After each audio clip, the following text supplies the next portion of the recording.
O, jūs čia? Na, tai jau kad sėdite savo sofutės įsitaisę šiltai, gerite kavytės arbatytės. Tai jums reiktų kažką parodyti iš Fukuoko, ar ne? Tai gal važiuojam?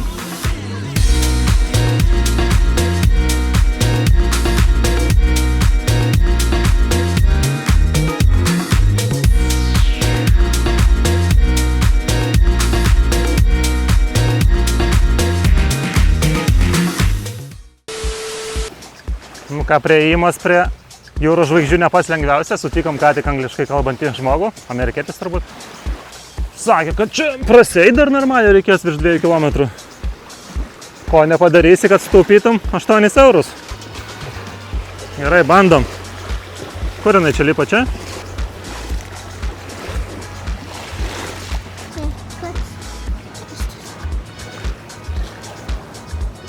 Uiii! Oi.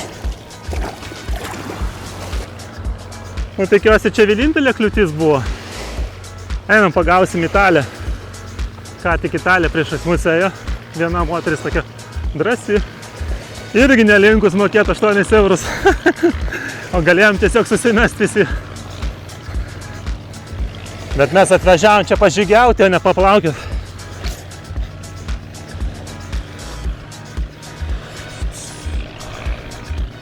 Nu va, lygioj vietoj nuotykiai bus. Galvom tiesiog atvažiuosim su motoroleriu, kaip turistai praseisim ir važiuosim namo. Aha. Dar kad pasiekt tą vietą reikės pasistengti. Bet svarbiausia, juk ne kelionės tikslas, o pati kelionė, ar ne? Mūsų reporterė, mano žmona, pranešė ką tik svarbią informaciją, kad netgi čia jau galim pamatyti jūros žvaigždžių. Va, viena guli. Ten dar viena. Bet yra pats didžiausias paplūdimys, kurių ten bus dešimtimis, o gal ne šimtais. Tai varam tenais. Bet tai kai vandenukas gražus, ar ne? Paplūdimys, kalnai. Kaip kokiose Filipinuose. Paralindam tą tvorą, kur turistai nevaikšto. O jos va visus plukdo valtimis. Va vien dabar matau gal 7 kokias tai. Pažiūrėkit, čia nėra nei vieno žmogaus. Ir čia viena Italė, kuri kartu su mumis pralindo. Ir va toks visas laukinis paplūdimys nerealiai gražus, visas tik jūsų. Beliam kokio gražumo smėlis. Patinka tau čia, leliukai? Tai aišku. O vandenukas šiltas, oras tobulas, giedra. Ko dar reikia? Nu ir ką, artėjom prie Turistino, kur visus ir plukdo už 8 euriukus. O mes prasijėjom per paplūdimį. Nu, nežinau, aš labai džiaugiuosi, kad nemokėjom. Ne dėl to, kad gaila pinigų, dėl to, kad atvažiavom į gražią vietą. Tai reikia ir pabūt gražią vietą, prasieit per ją. Štai ir baigėsi ramybė. Nu ką, atėjom Turistiną. Va taip jos vargšelė, čia išmestas ant kranto. Va, 4 iš karto. Visos Lietuvos žvaigždės čia. Bunkė, Merūnas, Radžis. Kas čia pas mus? Kas čia Starošaitė? Toliau einam. Šeškės. O kur pagrindinė žvaigždė, pati didžiausia Lietuvos? Kur mūsų estrados? Princas, Ponas, Rytis, Cicinas. O čia visos pradedančiosios žvaigždės iš X Faktoriaus, kurios dar eina savo šlovės keliu. Na, jeigu nebūtų turistų, tai vieta tikrai būtų labai įspūdinga. Labai graži vieta. Su 100 žvaigždžių, iš tikrųjų čia jų 100. Bet begalybė turistų gadina viską. Per didelis triukšmas, per daug žmonių. Tai jūs pasupti? Ui! Sargi neužmink, jų 2 žvaigždės po kojom. Jos čia visur tiesiog, va. Nu, graži vieta, šiaip graži. Viskas turistam padaryta, iki porą supinių. Balį, Maldyvus primena, ar ne? O dabar laikas maudynėms.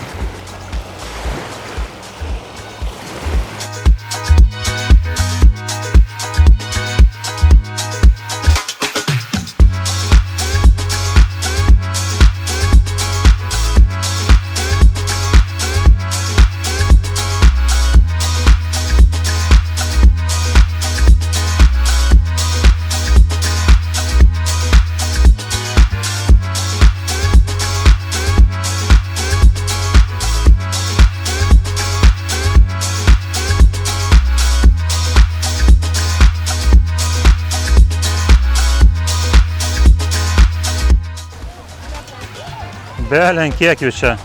Net jau nesuskaičiuosi, man atrodo, šimtais jų čia yra šitą paplūdimį. Plaukia dauguma jų, man atrodo, jau nugaišusios per begalvius turistus, kurie iškeldinėja iš vandens. Jūros žvaigždžių išimti iš vandens negalima, nes degunys joms yra nuodas. Jos gali išbūti ore apie 3, 4, 5 minutės, bet jos dažniausiai miršta nuo streso, kai jūs paimėte jas į rankas. Taip kad niekada neimkite į rankas jūros žvaigždės, jos turi būti visą laiką vandenyje.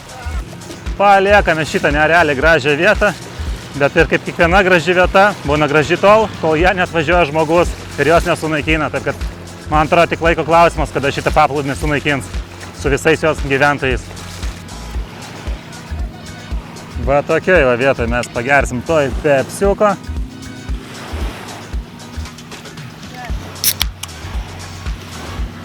Kokosiukas jau eina į trasą, ar ne? Pati gražiausia vieta turbūt ger pepsi, ar ne? Ir kainos krikščioniškos. Pepsi 80 centų. Parduotuviai 40 čia. Nu vis tiek pigiau. Realiai lietuviška kaina parduotuvinė. O čia vas tokių vaizdelių. Gražus vaizdas. Šiaip kas stebina šitą vietoje, kad nėra nei vieno ženklų įspėjančio, kad negalima imti jūros žvaigždės į rankas. Kas antras turistas ima jas, darosi selfiukus ir taip žudo jas. Liūdniausia tai, kad netgi vietiniai, kurie čia dirba, neįspėja turistų, jie juk tai žino šitą informaciją. Bet jiems svarbiausia atvežti čia turistus, užsidirbti iš to, parduoti kokosiukus ir panašiai.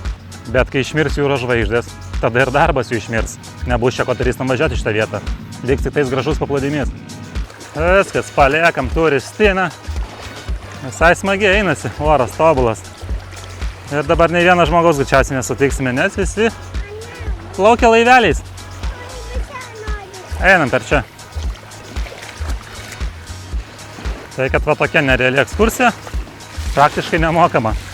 Realiai mums kainavo 2 eurus už kūros. Na, galiu pasakyti oficialiai, kad čia turbūt yra gražiausias šunkelis, kurio ėjome gyvenime. Nėra kelio, nu vat galite eiti per žolę, bet čia bakštynas. Šiaip gali būti gyvačių, Pūkokio saloje yra daug gyvačių.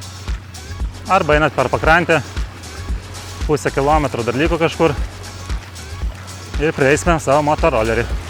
Jei ne dėl jūros žvaigždžių, tai tiesiog galite čia atvažiuoti į gražų paplūdimį, pabūti nuošaliai nuo žmonių su nerealiai gražiu vandenuku ir smėliuku.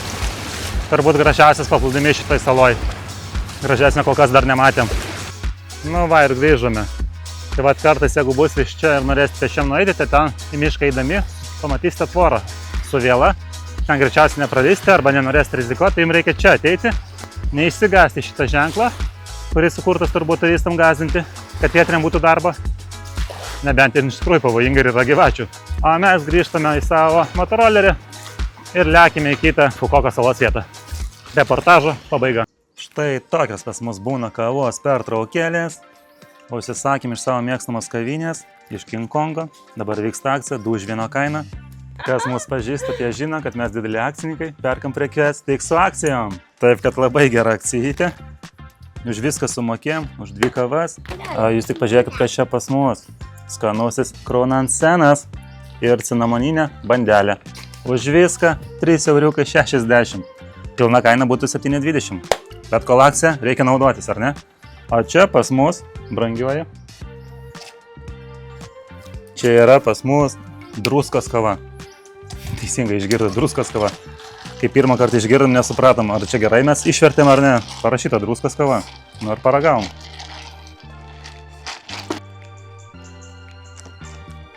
Realiai, ir sūru, ir saldu vienu metu. Kaip poniai?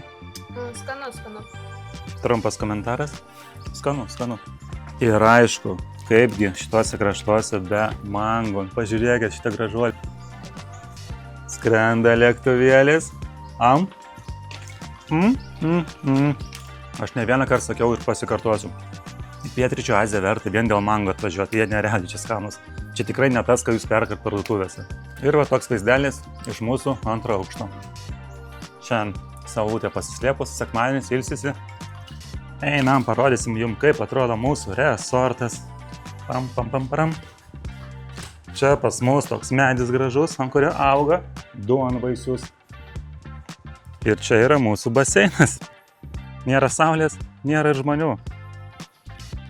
kas mums labai patinka, va toks resortėlis. Palmių netrūksta, viskas kaip ir priklauso tropikų saloje. Savaitę čia gyvenam ir tik dabar pastebėjau vieną dalyką. Ten buvo duonvaisius, pažiūrėkit, kiek čia vaisių. Eiktus, ta prasme, kaip obuoliai. Obuolių ant medžių tiek nebūna, kiek čia duonvaisių augant. Belen kiek jau čia. Ir jie čia dar tik mažiukai, būna 10 kartų didesni netgi. Kaip čia taip įsilaiko, man įdomu. Toks svoris. O taip atrodo iš arti. Toks lengvai aštrus. Iš toli galima sumaišyti su durianu, bet durianas turi spiglius, o šitie ne. O pas mus po truputį sklaidosi debesis. Reiškia, toj turistai lys iš savo urvų ir užimdinės gultus. Ui! Ui! Kai visą laiką viešbučius rezervuojamės prieš kelias dienas, kas yra paskutinė minutė, mums kainavo 22 eurus dienai, be pusryčių, o mums užtenka kalbėti, reikia eiti maudytis.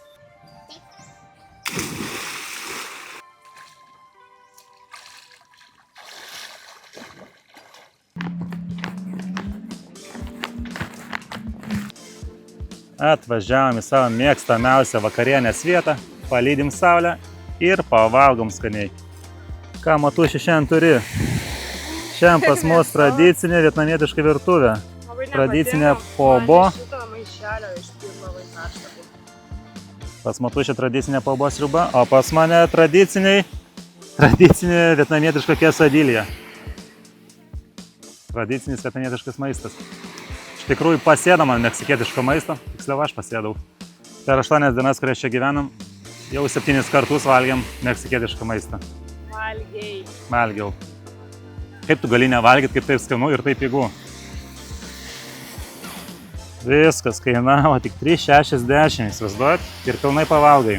Su padažiukais, labai aštru, bet labai skanu. Ir dabar Vietnamo akcija vyksta, kadangi nedarbo dienas 5 pas juos, tai viskas 20% brangiau.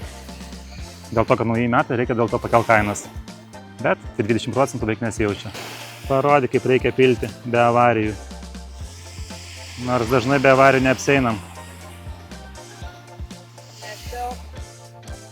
Kaip dažniausiai ta mėsa būna jautiena, bet tokia, kuri pakepinta ir išvirta. Virta, jo? Verda jas kažkur 5 arba 10 minučių, tai labai kieta mėsa. Nepratę mes tokių mėsų valgyti, nes mes taip pripratę nuo valandos iki 2 ją tušinti. Galima taip sakyti tušinti? Traškinti. Jūs tik pažiūrėkite į šitą grožį. Šitą grožį, kuris tai bus nuskandintas padažiuke. Niam. Tai bus patogu valgyti, taip nuskandintas. Vau, gražiai čia padarei.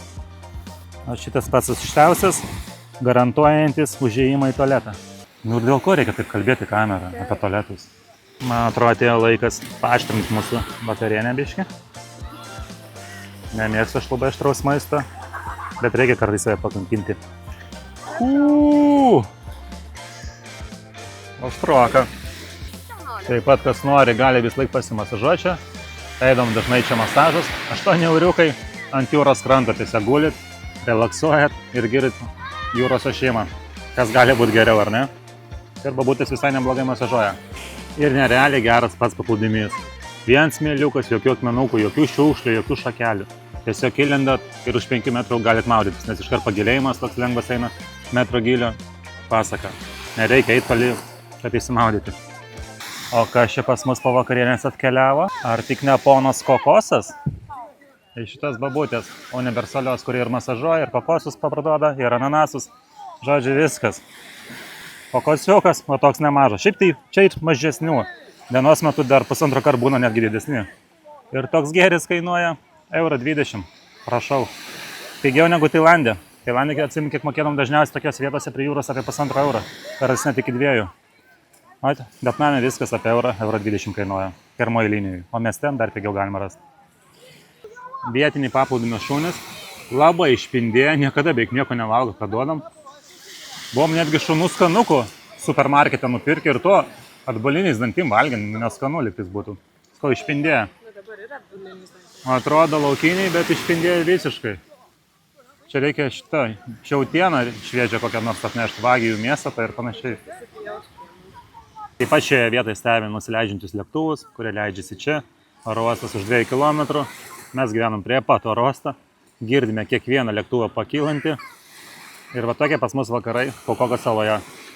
Eilinis rytas Vietname, kai jūs pažadino 8 ryto ne šunys, ne gaidžiai, o rytinė karaokė. Nes kažkam norėjo padainuoti tiesiog ryte.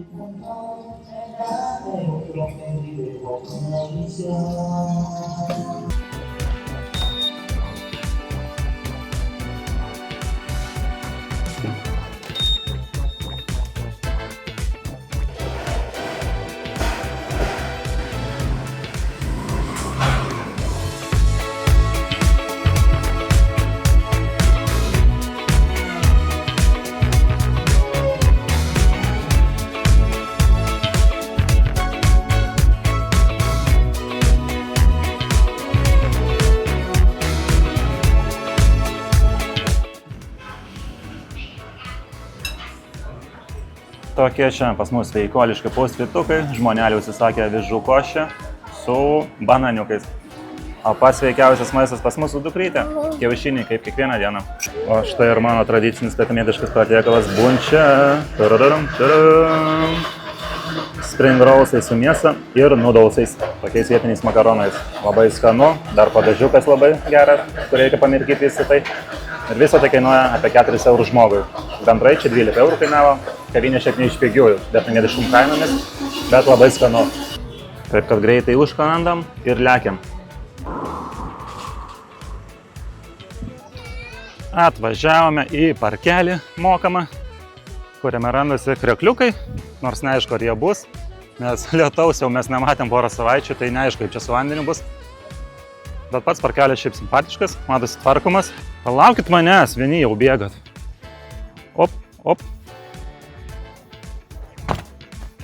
Pagausiu! Nu čia gražu, sodas kol kas užėjus, tai tikrai matosi, kad čia prižiūrėta. Viskas švaru, tvarkinga. Pažiūrėkit, va kiek palmių, augalų visokių prisadinta. Turistų ne per daugiausiai. Iš pat ryto atvažiavom, dar visi valgo, pusryčiauja. O kas pachmielą daro?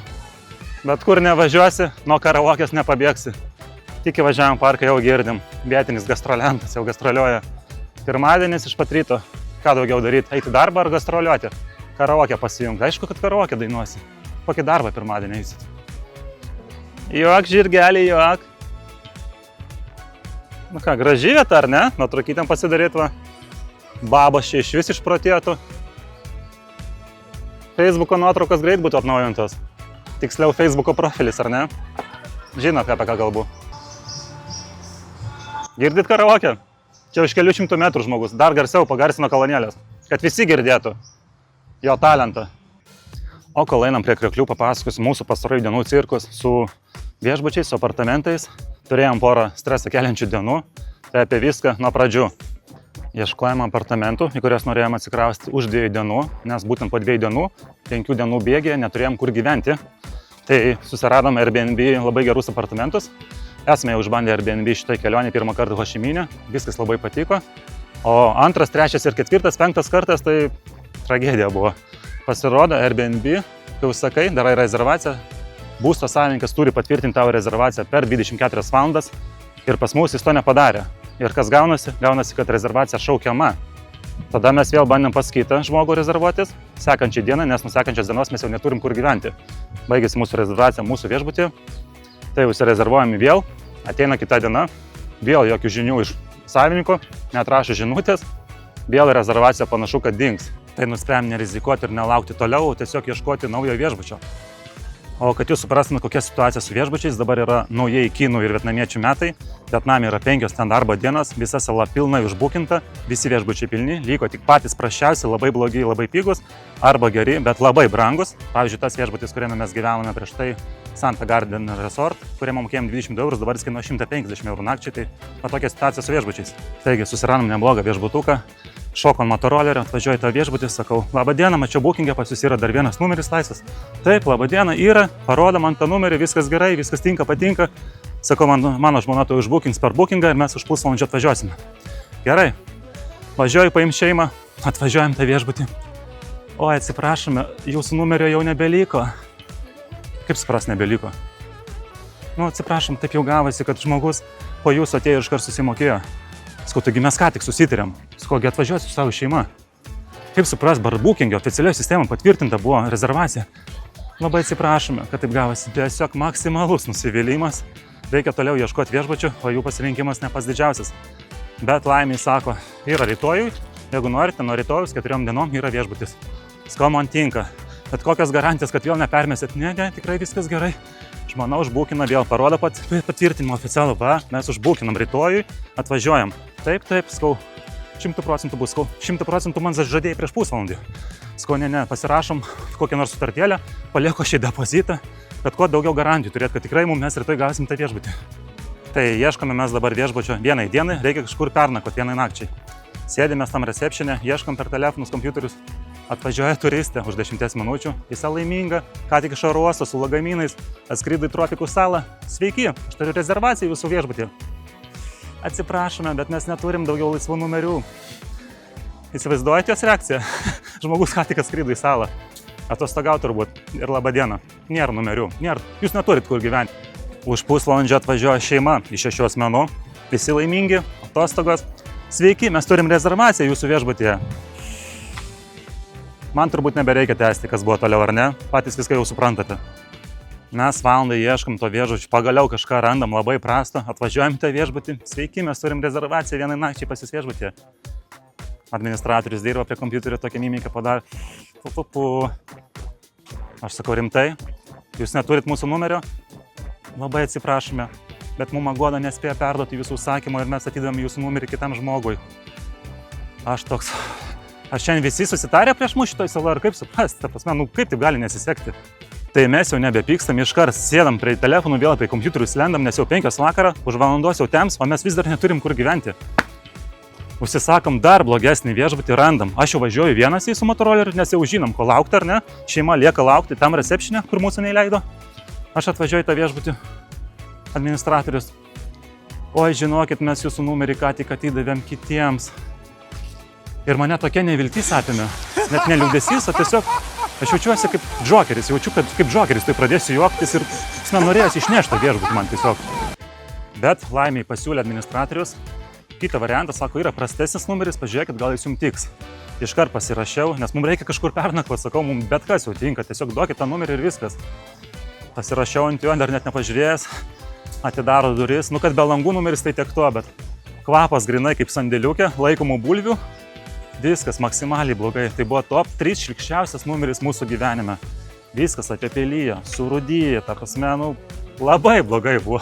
Ta prasme, kad jūs suprastumėt, kiek blogai buvo, tai aš tą naktį mėgau su rūbais. O aš niekada nemėgau su rūbais. Ant tiek buvo blogai.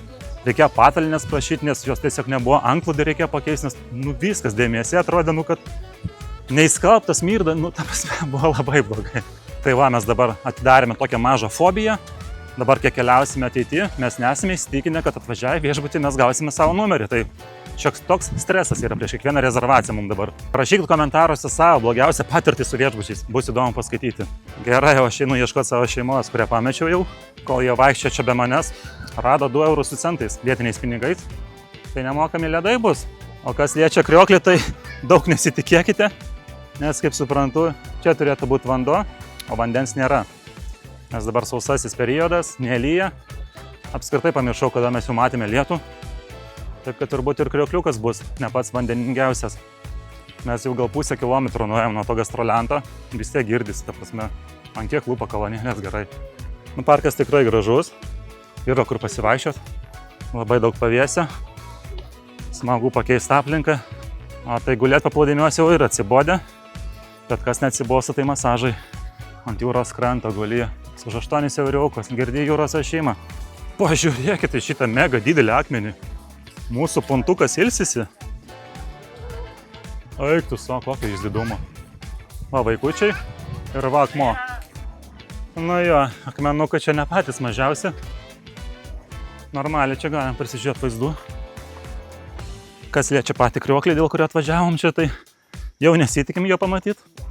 Nes spėjau, čia turėtų būti bent kažkiek vandens tekėt. O vandenuko nėra. Bet vis tiek buvo verta važiuoti. Pirmą kartą per 2 mėnesius keliavimo po Vietnamą, ką tik sutikome lietuvius, kurie pasirodo žiūrėjo mūsų video praeitą. Taip kad linkėjimai, jeigu žiūrit šitą, šiek tiek mus demotivavo, eina dabar link krioklio, nes pasakė tą, ką ir galima buvo tikėtis, jokio krioklio nėra. Tai tiesiog lipam į kalniuką, tiesiog pasivaikščioti. Bet gerai šiaip pabūt gamtoj, to labiau, kad labai geras čia pavėsis, nėra tvankumos ir pabėgam šiek tiek nuo turistų. Nėra čia labai daug privažiavę. Įsiguli dabar su alučiais, su smučiais paplūdimiuose arba relaksuoja masažuose. Tai kol lipam, galim šiek tiek papasakot apie Fukoko salą. Įdomu tai, kad Vietnamui vizos reikia, o Fukoko salai nereikia. Galit be vizos čia atvažiuoti ir praleisti joje iki 30 dienų. Fukokas pagal dydį yra tokia pat dydžio kaip ir Tailandų Puketas. Labai panašios salos pagal išplanavimą, pagal ilgį ir panašiai. Tik čia šiek tiek mažiau turistų negu Pukete, bet sala labai gauna stipriai pagreitį. Mes čia buvom prieš 2 metus, tai sakyčiau diena ir naktis, kas buvo prieš 2 metus. Labai stipriai privažiavo turistų, ypatingai daug rusų. Patys girdime netgi iš rusų, kad jie sako, net jautiesi kaip namuose, lyg niekur neišvažiavęs būtum, kaip Rusijai. Kas antras, galima pasakyti, turistas yra rusas. Ta pati problema kaip ir Tailande, keliuose reikia būti labai atsargiems, nes yra nemažai turistų važinėjančių išgerusių. Patys rusai, kai kurie net atvirai tiesiog sėdi ant motorolerio, geria iš butelio, kol laukia savo maisto užsakymą, taip kad būkite atsargus keliuose, jeigu važinėsite. Klimatas Fukoke apskritai, sakyčiau, idealus. Diena temperatūra 30, naktį 24, vanduo taip pat kažkas panašaus kaip oras. Kainos nerealios, vis tiek labai žemas, kad ir turistinis čia. Motorolerių nuoma taip pat, kaip ir Tailandė, apie 6 eurai dienai. Kūras apie 80 centų kainuoja. Taip kad ideali vieta, sakyčiau, ne tik atostogom, bet ir peržiemoti atskristi, jeigu pasidarysite vizą ilgesniam laikotarpiui. O Vietnamui viza dabar galioja ne 30 dienų, kaip buvo anksčiau, o 90. Taip kad pasvarstykite apie šitą variantą, jeigu sugalvosite atvykti čia peržiemoti. 1, 2, einame mes kartu. Žodžiu, pamatėme, kiek pamatėme. Leliukas mūsų pavargo jau, nes žinot, kas keliaujat su vaikais, leliukas kontroliuoja jūsų kelionę, o ne jūs. Dar nepaminėjau svarbaus dalyko – valiutos keitimą. Tai iš to yra problemytės Vietname. Pasirodo, kad yra kažkoks ar valstybės, ar bankų įsakymas išleistas, kad jie keityklas nepriima eurų, kurie išleisti iki 2018 metų, o 50 mane priėmė ir išleistų 2020 metais. Taip kad keičiant pinigus dar reikia žiūrėti į kupiūros išleidimo datą.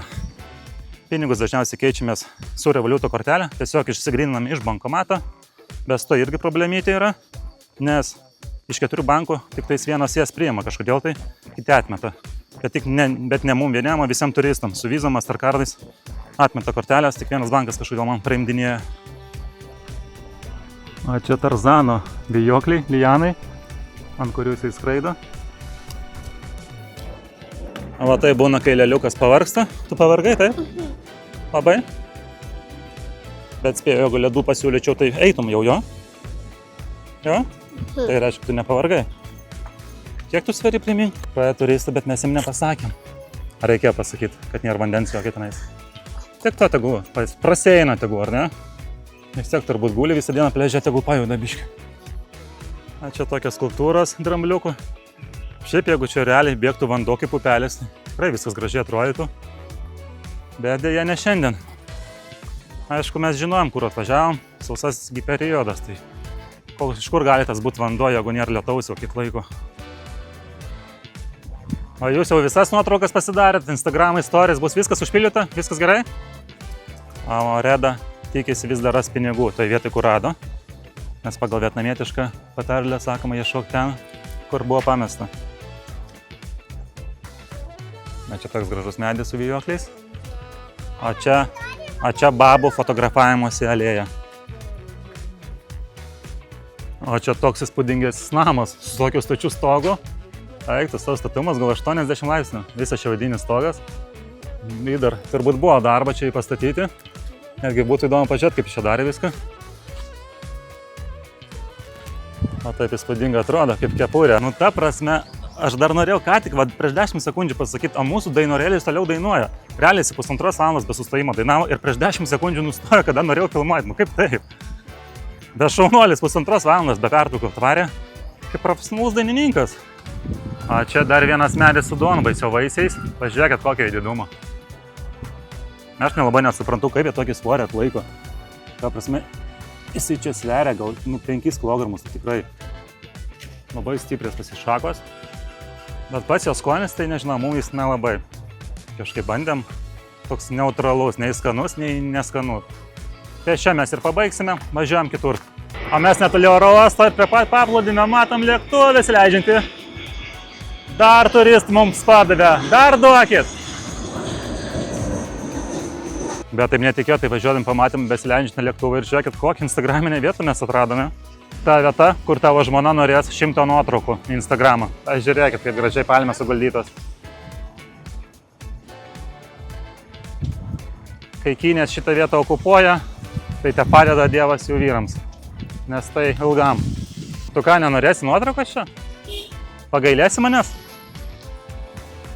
Pažiūrėkit, koks gražus paplūdimys ir nei vieno žmogaus. Tai man atrodo, prireiks mūsų draudimo išmokų. Gerai, su bastanoškim nelipsiu, nes čia. Oi, krentam! Buu! Ne, nu vieta tikrai graži. Keista, kad iš vis žmonių nėra. Kaip čia suprast tokį dalyką? Ar čia dėl lėktuvų visi nenori sėdėti? Man kaip tik atrodo prikolas čia. Dar vienas paukštelis. O, Lotas iš Lenkijos. Tiesioginis. Švaršovas greičiausiai.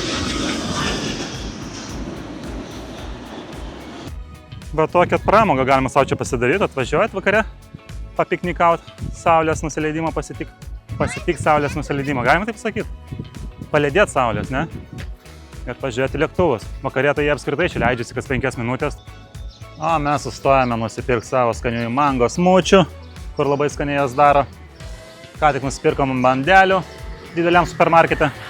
Vietname vienas dalykas yra labai, kuris nervina, ypatingai kai tik atvažiuoja Vietnamą. Kiekvienoj dideliai parduotuviai, prieš einant į parduotuvę, jums apsauginis uždės chamutą. Nežinau kaip lietuviškai, užtraukėjas toks. Kiekvienai tašė, kiekvienam rankinukui, kiekvienai kuprinai viskam uždės, kiekvienam žmogui. Ale, tai jūs sustabdys jūs nuo vagystės. Nors prie kasos galite ateiti ir jį nusikirpti. Kas gaunasi, kad jums jį uždeda, jūs iškart galite nueiti prie kasos ir jį nusikirpti. Vietnamiečių logikos šitoje vietoje niekas nesupranta. Tai labai juokingai atrodo, kad ateina ponios, realiai atrodo pasiturinčios su Chanel kuprinėm, tašėm ir jom uždeda tą užtraukėją. Ką jinai pavogs bandelę? O čia linkėjimai visoms senelėms, kurios myli gėlės. Lietuvoje ant vėlinių tokias perka, o čia jas pastoja augina ir jos pastoja taip puošia gražiai namus. Va toks nerealiai skanus mango šeikas. Tokį, kai įvyki, net pavalgai.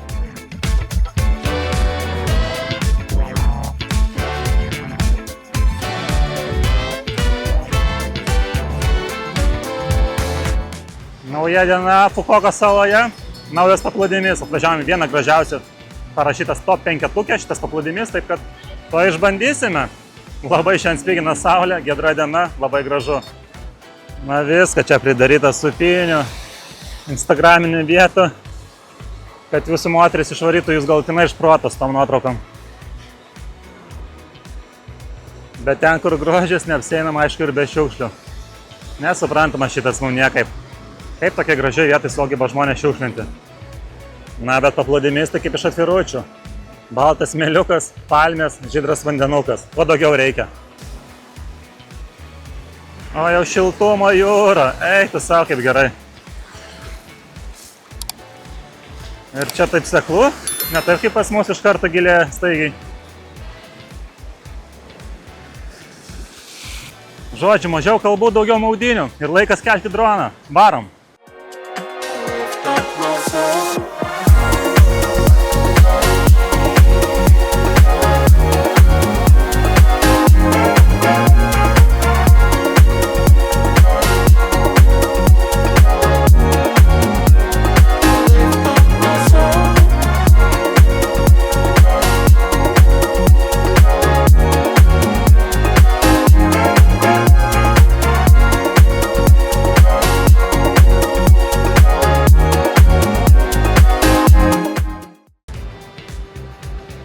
Smagiai praleidom 2 valandas šitam paplūdimi, o dabar važiavame į savo mėgstamiausią vietą.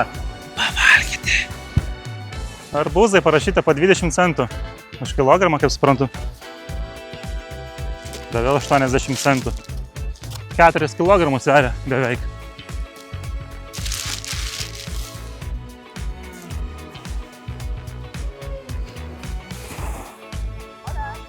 Suvalgę tą skanų arbūzą, atvykome vėl į paplūdimį, kur kiekvieną vakarą praleidžiame savo dienas su vakarienėmis. Matušė, kai vis laik ištikima vietnamietiškai virtuviai, o aš atradau vėl meksikiečius. Nerealiai skanius takus valgiau ir dar pasirodo pakliuvom ant Happy Hour. Eilinė gera diena Vietname. O mes su jumis atsisveikinam, susimatysim greitų metų. Iki.